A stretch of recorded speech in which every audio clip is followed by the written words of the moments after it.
Lukas pasalnya yang ke-22, ayat pertama sampai dengan ke-71. Rencana untuk membunuh Yesus. Hari Raya Roti Tidak Beragi yang disebut Paskah sudah dekat. Imam-imam kepala dan ahli-ahli Taurat mencari jalan bagaimana mereka dapat membunuh Yesus, sebab mereka takut kepada orang banyak. Maka masuklah iblis ke dalam Yudas yang bernama Iskariot, seorang dari ke-12 murid itu. Lalu pergilah Yudas kepada imam-imam kepala dan kepala-kepala pengawal bait Allah dan berunding dengan mereka bagaimana ia dapat menyerahkan Yesus kepada mereka. Mereka sangat gembira dan bermufakat untuk memberikan sejumlah uang kepadanya. Ia menyetujuinya dan mulai dari waktu itu ia mencari kesempatan yang baik untuk menyerahkan Yesus kepada mereka tanpa setahu orang banyak. Maka tibalah hari Raya Roti Tidak Beragi, yaitu hari di mana orang harus menyembelih domba Paskah. Lalu Yesus menyuruh Petrus dan Yohanes, katanya, "Pergilah, persiapkanlah perjamuan Paskah bagi kita supaya kita makan." Kata mereka kepadanya, "Di manakah engkau hendaki kami mempersiapkannya?" Jawabnya, "Apabila kamu masuk ke dalam kota, kamu akan bertemu dengan seorang yang membawa kendi berisi air. Ikutilah dia ke dalam rumah yang dimasukinya, dan katakanlah kepada tuan rumah itu, Guru bertanya kepadamu, di manakah ruangan tempat aku bersama-sama dengan murid-muridku akan makan Paskah?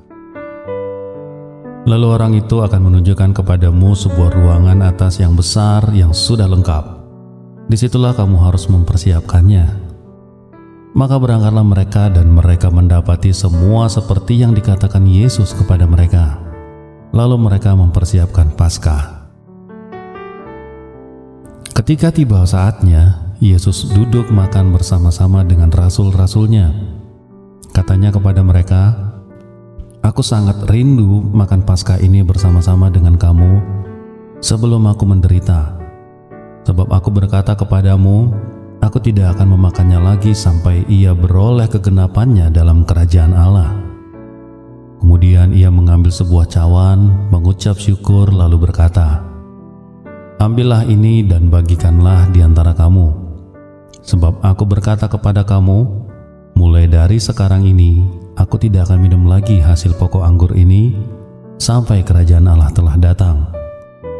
Lalu ia mengambil roti, mengucap syukur, memecah-mecahkannya dan memberikannya kepada mereka, katanya, "Inilah tubuhku yang diserahkan bagi kamu. Perbuatlah ini menjadi peringatan akan aku." Demikian juga dibuatnya dengan cawan sesudah makan. Ia berkata, "Cawan ini adalah perjanjian baru oleh darahku yang ditumpahkan bagi kamu. Tetapi lihat, tangan orang yang menyerahkan aku ada bersama dengan aku di meja ini. Sebab Anak Manusia memang akan pergi seperti yang telah ditetapkan. Akan tetapi, celakalah orang yang olehnya ia diserahkan." Maka mulailah mereka mempersoalkan siapa di antara mereka yang berbuat demikian. Terjadilah juga pertengkaran di antara murid-murid Yesus, siapa yang dapat dianggap terbesar di antara mereka. Yesus berkata kepada mereka, "Raja-raja bangsa-bangsa pemerintah rakyat, mereka dan orang-orang yang menjalankan kuasa atas mereka disebut pelindung-pelindung.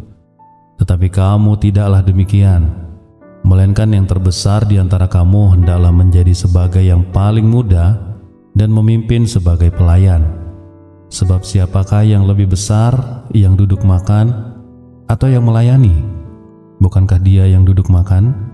Tetapi aku ada di tengah-tengah kamu sebagai pelayan. Kamulah yang tetap tinggal bersama-sama dengan aku dalam segala pencobaan yang aku alami. Dan aku menentukan hak-hak kerajaan bagi kamu, sama seperti Bapakku menentukannya bagiku, bahwa kamu akan makan dan minum semeja dengan aku di dalam kerajaanku. Dan kamu akan duduk di atas tahta untuk menghakimi ke-12 suku Israel.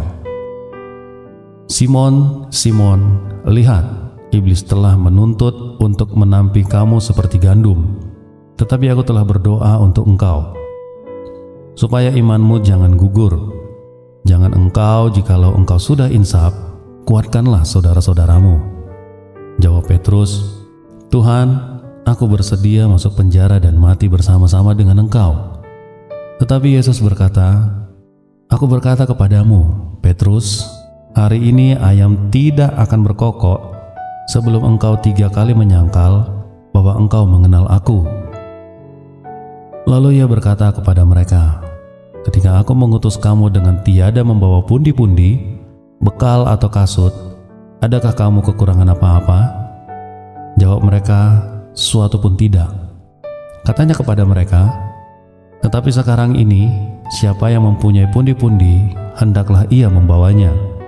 Demikian juga yang mempunyai bekal, dan siapa yang tidak mempunyainya, hendaklah ia menjual jubahnya dan membeli pedang.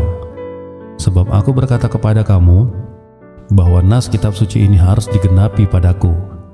Ia akan terhitung di antara pemberontak-pemberontak, sebab apa yang tertulis tentang aku sedang digenapi. Kata mereka, Tuhan, ini ada 2 pedang. Jawabnya, sudah cukup. Lalu pergilah Yesus keluar kota dan sebagaimana biasa ia menuju Bukit Zaitun. Murid-muridnya juga mengikuti dia. Setelah tiba di tempat itu, ia berkata kepada mereka, berdoalah supaya kamu jangan jatuh ke dalam pencobaan. Kemudian ia menjauhkan diri dari mereka kira-kira selempar batu jaraknya. Lalu ia berlutut dan berdoa katanya, ya Bapakku, jikalau engkau mau, ambillah cawan ini daripadaku, tetapi bukanlah kehendakku, melainkan kehendak-Mu lah yang terjadi. Maka seorang malaikat dari langit menampakkan diri kepadanya untuk memberi kekuatan kepadanya. Ia sangat ketakutan dan makin bersungguh-sungguh berdoa. Peluhnya menjadi seperti titik-titik darah yang bertetesan ke tanah. Lalu ia bangkit dari doanya dan kembali kepada murid-muridnya. Tetapi ia mendapati mereka sedang tidur karena duka cita. Katanya kepada mereka, mengapa kamu tidur? Bangunlah dan berdoalah supaya kamu jangan jatuh ke dalam pencobaan. Waktu Yesus masih berbicara, datanglah serombongan orang. Sedang muridnya yang bernama Yudas, seorang dari ke-12 murid itu, berjalan di depan mereka.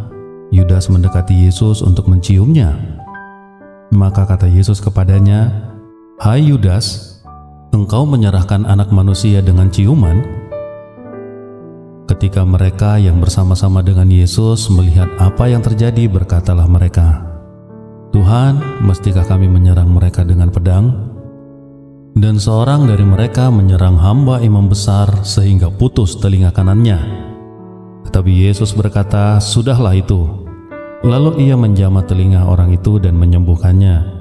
Maka Yesus berkata kepada imam-imam kepala dan kepala-kepala pengawal bait Allah serta tua-tua yang datang untuk menangkap dia, katanya, sangkamu aku ini penyamun, maka kamu datang lengkap dengan pedang dan pentung. Padahal tiap-tiap hari aku ada di tengah-tengah kamu di dalam bait Allah, dan kamu tidak menangkap aku. Tetapi inilah saat kamu, dan inilah kuasa kegelapan itu. Lalu Yesus ditangkap dan dibawa dari tempat itu. Ia digiring ke rumah imam besar, dan Petrus mengikuti dari jauh. Di tengah-tengah kehalaman rumah itu, orang memasang api dan mereka duduk mengelilinginya. Petrus juga duduk di tengah-tengah mereka. Seorang hamba perempuan melihat dia duduk di dekat api dan mengamat-ngamatinya, lalu berkata, juga orang ini bersama-sama dengan dia. Tetapi Petrus menyangkal, katanya, bukan, aku tidak mengenal dia. Tak berapa lama kemudian seorang lain melihat dia lalu berkata, engkau juga seorang dari mereka. Tetapi Petrus berkata, bukan, aku tidak. Dan kira-kira sejam kemudian, seorang lain berkata dengan tegas, sungguh orang ini juga bersama-sama dengan dia, sebab ia juga orang Galilea. Tetapi Petrus berkata, bukan, aku tidak tahu apa yang engkau katakan. Seketika itu juga, sementara ia berkata, berkokoklah ayam. Lalu berpalinglah Tuhan memandang Petrus, dan teringatlah Petrus bahwa Tuhan telah berkata kepadanya, Sebelum ayam berkokok pada hari ini, engkau telah 3 kali menyangkal aku." Lalu ia pergi keluar dan menangis dengan sedihnya. Dan orang-orang yang menahan Yesus mengolok-olokkan dia dan memukulinya. Mereka menutupi mukanya dan bertanya, "Cobalah engkau katakan siapa yang memukul engkau." Dan banyak lagi hujat yang diucapkan mereka kepadanya. Dan setelah hari siang berkumpullah sidang para tua-tua bangsa Yahudi dan imam-imam kepala dan ahli-ahli Taurat. Lalu mereka menghadapkan dia ke mahkamah agama mereka. Katanya, "Jikalau engkau adalah Mesias, katakanlah kepada kami." Jawab Yesus, "Sekalipun aku mengatakannya kepada kamu, namun kamu tidak akan percaya. Dan sekalipun aku bertanya sesuatu kepada kamu, namun kamu tidak akan menjawab. Mulai sekarang, Anak Manusia sudah duduk di sebelah kanan Allah yang Maha Kuasa." Kata mereka semua, "Kalau begitu engkau ini anak Allah." Jawab Yesus, "Kamu sendiri mengatakan bahwa akulah anak Allah." Lalu kata mereka, "Untuk apa kita perlu kesaksian lagi? Kita ini telah mendengarnya dari mulutnya sendiri." Demikian firman Tuhan.